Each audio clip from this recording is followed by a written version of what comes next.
Estamos de volta com Programação Nacional e hoje nós estamos falando sobre a crise política brasileira. Recebemos em nossos estúdios o geopolítico e professor de Relações Internacionais, James Oning, e o economista e professor Antônio Carlos Lobão. Bom, professor Lobão, nós tínhamos falado um pouquinho no bloco anterior e ficou uma pendência do senhor responder aqui a questão da omissão da população. Gostaria que o senhor retomasse. Hoje, se a gente analisar a grande diferença do impeachment do Temer para o impeachment da Dilma, era exatamente o quê? A população nas ruas, né? A voz das ruas. Porque se não há essa voz, se há esse silêncio nas ruas, o jogo passa a ser dominado por aqueles que hoje ocupam os postos chaves na estrutura de poder. Né? Ou seja, as regras vão sendo mudadas para favorecer os grupos que hoje detêm o poder. Qual é a diferença? A diferença é que quando a população vai para as ruas, essa voz passa a predominar, ou seja, os políticos são sensíveis a isso. Os meios de comunicação, as redes sociais vão repercutir essa voz. Agora, essa voz tem que dizer não o que ela não quer. Eu não quero Dilma, eu não quero Temer, eu não quero isto que está aí. Ela tem que dizer o que ela quer. A ação tem que ser afirmativa, como foi em 2013. Em 2013, a população não foi contra ninguém. Ela, a princípio, ela vai para a rua porque ela quer saúde, ela quer educação, ela quer segurança, ela quer transporte, ou seja, ela queria algo positivo. Ela quer o quê? Ela quer uma nação, ela quer um projeto de nação. O que a gente está vendo hoje é isso. A sociedade aparentemente acordou para esta realidade. Eu preciso de serviços públicos de qualidade. E quem é que pode me oferecer isso? Óbvio que quando aquela população vai para as ruas, o sistema tremeu, porque ninguém tinha colocado isso como prioridade. Sim. Prioridade nunca foi saúde, educação, saneamento, transporte, essa nunca foi a prioridade. Quando foi, era para fazer obras. Agora, quando a população vai reivindicar isso, o sistema todo se assusta. Né? E é isso que está faltando. Precisamos de um projeto de nação. Cada um tem que pensar que país ele quer para si, para os seus filhos e para os seus netos. Lógico. E vamos ver quem é que pode viabilizar isso. Certamente não são essas pessoas que estão aí, até porque não viabilizaram até agora. Nós temos políticas sociais desastrosas. Total. Né? Então, não são esses. Agora, quem são? É isso que eu tenho que pensar, é o que eu quero. Eu quero um país para mim, para os nossos filhos, para os meus netos, e eu preciso ter políticos, porque sem a política também não se constrói nada. Eu tenho que ter políticos que sejam capazes de fazer isso, organizações políticas capazes de fazer isso. Infelizmente, os nossos partidos, os nossos políticos não conseguiram dar conta da missão que lhes era atribuída. Bom, e nós fomos às ruas, por falar nisso, que o professor Lobão aqui falou, nós fomos às ruas e colhemos aí algumas perguntas da população. Vamos ouvir. Meu nome é Diego. Eu tenho uma pergunta. Se o Temer cair, quem assume? E aí, professores? Na verdade, a Câmara tem que acatar a denúncia que foi feita pelo Procurador-Geral. Se a Câmara acatar a denúncia, ele é afastado 180 dias. E nesses 180 dias, quem ocupa o cargo é o presidente da Câmara, impedido ele, o presidente do Senado, e impedido os dois, a presidência do Supremo Tribunal Federal. Se convocam depois, se ele for condenado, se convoca eleições diretas daqui para 60 dias, daquela data para 60 dias.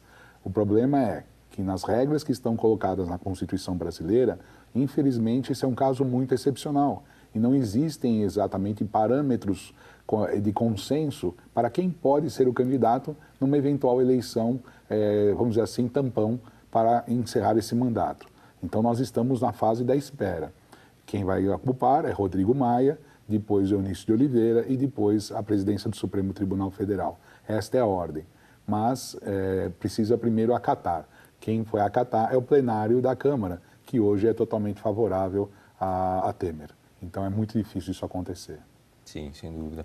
Então, por exemplo, mesmo que ele caia, que venha a ocorrer isso, né, tem esse afastamento por 180 dias, mas é 60 dias que o presidente da Câmara... Depois de 180 dias, ele sendo punido, o presidente da Câmara tem 60 dias para convocar eleições diretas.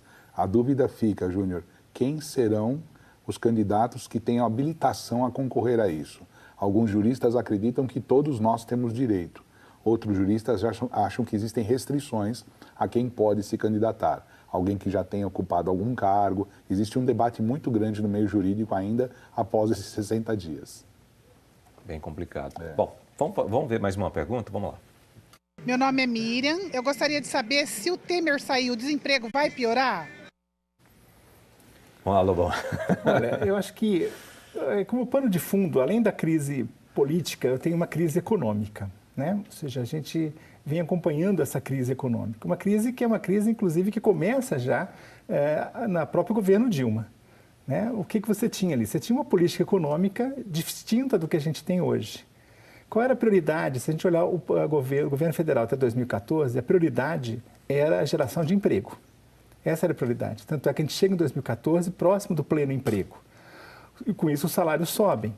Agora, para que eu possa financiar esse crescimento, o governo tem um orçamento. Esse orçamento é limitado. Ou ele vai financiar políticas que gerem emprego, ou ele vai financiar outras políticas. Qual é o problema que acontece ali também em 2013 entre o governo federal e o mercado financeiro? Né? Uma queda brusca nas taxas de juros, ou seja, o governo hoje ele paga, o que está previsto no orçamento é de 775 bilhões de juros, pagamento de juros, que o governo federal paga aos bancos e aos grandes aplicadores do mercado financeiro. Uhum. O que o governo Dilma fez? Um corte drástico nas taxas de juros, colocou isso quase que pela metade, e usou esse dinheiro para financiar a criação de empregos, as políticas sociais, o PAC e a geração de emprego. Óbvio que isso deixou contra ela todo o mercado financeiro. Então você vai ter uma resistência muito grande à política econômica adotada até 2014. Por parte de quem? Dos grandes bancos, dos aplicadores do mercado financeiro, que queriam uma outra política. Porque ou ela faz os programas sociais e os programas de crescimento econômico, ou paga juros. E a opção dela foi, naquele momento, fazer o crescimento econômico. Em 2015, ela muda a política econômica. Coloca, inclusive, um banqueiro para tomar conta da política econômica. Sim, e verdade. A política muda radicalmente. Então, o que a gente vai ver? A gente vai ver uma outra política e os resultados dessa política são o que a gente está vendo. A prioridade não é mais o emprego, a prioridade é os juros. Tanto é que, se você olhar o balanço dos bancos, pode ver que a rentabilidade dos bancos não está em crise nenhuma. E o que está em crise é o emprego. Quem mais está ganhando com essa crise? Então, essa política, óbvio, você coloca também todos os banqueiros para tomar conta da política econômica, você colocou a raposa tomando conta do galinheiro. Então, agora a política visa isso. Por que agora, se eu tenho que pagar juros, eu tenho que cortar outras coisas. Eu tenho que cortar dinheiro, por exemplo, dos aposentados, porque o segundo orçamento maior é da aposentadoria. Se eu tenho que pagar 770 bilhões de juros, de onde eu tiro? Eu tiro da Previdência. Olha, é muito estranho você achar que banqueiros estão preocupados com o sistema de previdência do país daqui a 50 anos. O que eles estão preocupados é que, se pagar a Previdência, não tem dinheiro para pagar juros. Então, existe uma crise de política ali, econômica. Não é todo mundo fala, olha, essa política econômica está boa. Está boa para quem? Você tem 14 milhões de desempregados? Isso não é, essa política tem que mudar. O que se fala, não, a política tem que permanecer. Quem fala isso? Quem fala isso é quem está feliz com essa política. E quem está feliz com essa política? Exato. Quem recebe juros. Não são os desempregados. A política econômica do Brasil de 2015 para cá é um desastre. É um desastre total. Essa taxa de juros que nós temos não é explicável por nenhuma teoria.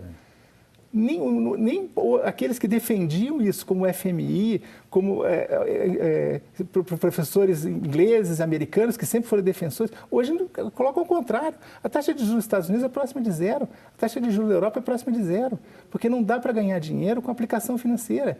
Tem que colocar o dinheiro na produção, gerar emprego e renda. E essa é a questão que está por trás.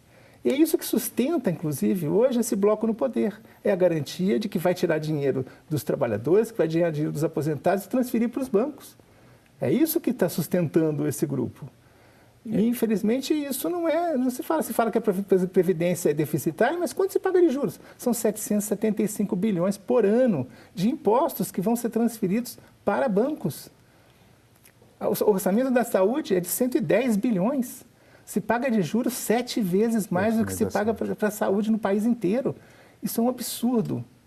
Um crime. Isso é um crime. É um crime mesmo. É um crime. Contra a humanidade então, brasileira. Quem fala que assim. a equipe econômica tem que ser mantida é quem? Quem ganha. Quem ganha. E o que é uma pena é que grande parte da mídia reproduz esse mesmo discurso.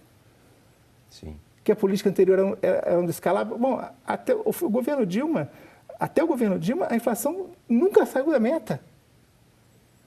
Até 2014, desculpa, o governo Dilma, porque ela mesma mudou a política. Ela mesma mudou. Em 2015, ela mesma... Mas não tinha déficit primário. Não tinha inflação acima da meta. Mas isso hoje é colocado como se fosse o que você tinha uma política voltada para a criação de empregos e crescimento econômico. Tanto é que o mundo todo estava em recessão desde 2008 e nós estávamos crescendo. Nós viemos a sentir a recessão em 2015, 7 anos depois que o mundo todo estava em crise. Por quê? Porque o governo tinha essa prioridade. Tinha os problemas de corrupção? Concordo que tinha. Precisava ter? Não precisava ter. Mas que a política econômica tinha um foco voltado no crescimento do emprego do país, tinha. E hoje não tem mais. Sim.